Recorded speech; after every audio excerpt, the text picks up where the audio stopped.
শ্রীরামকৃষ্ণ জীবন কথা পর্ব 11। মানুষের জীবনের সবচেয়ে বড় সম্পদ কি?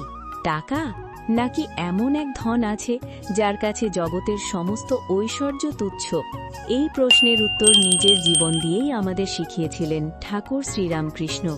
এক সময় তার অন্তরে গভীর উপলব্ধি জাগ্রত হল, যিনি অনন্ত সচ্চিদানন্দ ঈশ্বরকে লাভ করতে চান, তাকে সংসারের কামিনী কাঞ্চনের আসক্তি থেকে মুক্ত হতে হবে।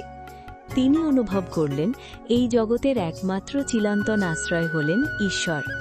ধন, সম্পদ, ভোগবিলাস, মান-যশ সবই ক্ষণস্থায়ী। এই সত্যকে নিজের হৃদয়ে দৃঢ়ভাবে প্রতিষ্ঠিত করার জন্য তিনি এক হাতে একটি রৌপ্য মুদ্রা আর অন্য হাতে এক মুঠো মাটি নিয়ে গভীর চিন্তায় মগ্ন হতেন।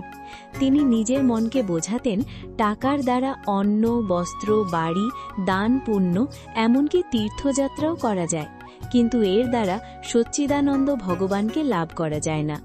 তিনি আরও উপলব্ধি করেছিলেন, অর্থের প্রতি আসক্তি মানুষের মনে অহংকার সৃষ্টি করে, আর যতদিন অহংকার থাকে ততদিন ঈশ্বর লাভের পথ সহজ হয় না। এইভাবেই ঠাকুর নিজের মনকে শিক্ষা দিতেন, ঈশ্বরই জীবনের একমাত্র চিরন্তন ধন, আর জগতের সব কিছুই তার তুলনায় ক্ষণিক ও অসার। কিন্তু শ্রীরামকৃষ্ণ মাটি হাতে নিয়ে ঠিক কী বলতেন, তা জানতে পরবর্তী পর্বে চোখ রাখুন।